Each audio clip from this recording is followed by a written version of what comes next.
Hello நண்பா நண்பீஸ். ஒரு சின்ன பையன் ஒருத்தர் இருக்கான். அவனோட அப்பா பார்த்தீங்கன்னா ஒரு ஆடு வியாபாரி.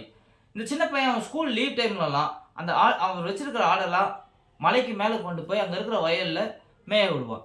அதே மாதிரி ஒரு லீவ் டைம்ல அவன் அந்த ஆடெல்லாம் போய் மேய விடும்போது அவனுக்கு ரொம்ப நாளா அதவே பண்ணிட்டே இருக்கனால போர் அடிக்குது. இவனும் ரொம்ப சேட்டை பிடிச்ச பையனாவும் இருக்கான். ஸோ என்ன பண்றான்னா திடீர்னு ஐயோ! உல்ஃப் வருது, உல்ஃப் வருது அப்படின்னு கத்துறான். அத கேட்டதும் அங்க ஊர் மக்கள் எல்லாருமே அந்த பையன காப்பாத்துறதுக்காக ஓடி வந்து பார்க்குறாங்க. அங்க எந்த ஒரு ஓநாயுமே இருக்கிறது இல்ல. ஸோ என்ன பண்றான்னா, அந்த எல்லாருமே தேடி பார்க்குறாங்க. எங்கேயுமே இல்ல. ஆனா இந்த பையன் ஒரு ஓரமா நின்னு சிரிச்சுட்டு இருக்கான். அத பார்த்துட்டு சரி தம்பி இங்க எதுவுமே இல்ல.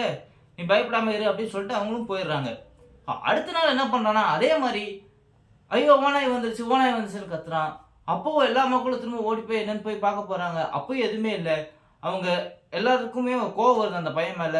கோவத்துல "இங்க பாரு சும்மா விளையாண்டுட்டு இருக்காத" அப்படின்னு சொல்லி திட்டிட்டு, "ஒண்ணும் இல்ல" அப்படின்னு சொல்லிட்டு கிளம்பி போயிடுறாங்க. 3வது நாள் உண்மையாவே ஓநாய் வந்துருச்சு. அப்போ இவன் ஓநாய் ஓநாய்ன்னு கத்துறான். யாருமே வந்து அவன காப்பாத்துறதுக்கு வரல. இந்த பையனும் எப்படியோ அடிச்சு புடிச்சு எப்படியோ தப்பிச்சு அடுத்த நாள் வந்துடுறான். அப்படியே வீட்டுக்கு வந்துடுறான். ரொம்ப நேரமா ஆள காணோமேன்னு அந்த ஊர் மக்கள்லாம் "ஏன்டா இவ்வளோ நேரம் எங்கடா போன?" அப்படின்னு அந்த பையனை பார்த்து கேட்குறாங்க. அத கேட்டதுமே அவன் வந்து கோவத்துல, "நான் ஓநாய் வந்துச்சு, ஓநாய் வந்துச்சு சொன்னேனே, யாருனா ஒருத்தவங்களாவது வந்தீங்களா? என்ன காப்பாத்துறதுக்கு? நான் எப்படியோ தப்பிச்சு வந்துட்டேன்" அப்படின்னு சொல்றான். அப்ப அங்க இருக்கிற ஒருத்தர் வந்து அந்த பையன்ட்ட சொல்றாரு, "இதுக்கு தான் நீ தினமும் 2 நாளா என்ன பண்ண? ஓநாய் ஓநாய்ன்னு ஏமாத்துனியா? இன்னைக்கு உண்மையா வந்ததும் நீ கூப்பிட்டு யாருமே நம்ப மாட்டேன்னாங்க பாத்தியா? ஸோ என்னைக்குமே பொய் சொல்லாதடா. என்னைக்கும் உண்மைய பேசி பழகு" அப்படின்னு சொல்றாரு. So moral of the story என்னன்னா, நம்ம உண்மைய பேசுற வரைக்கும் தான் நம்ம மேல இருக்கிற நம்பிக்கை இருக்கும். நம்ம பொய் சொல்றோம்னு தெரிஞ்சிருச்சுன்னு வைங்களேன், நம்ம மேல இருக்கிற நம்பிக்கையே போயிரும். நாளைக்கு நீங்க உண்மைய தான் சொன்னாலும் யாருமே உங்கள நம்ப மாட்டாங்க. ஸோ முடிஞ்ச வரைக்கும் உண்மையாவே இருங்க அப்படின்னு சொல்லிட்டு இந்த வீடியோ எண்ட் பண்ணிக்கிறேன்.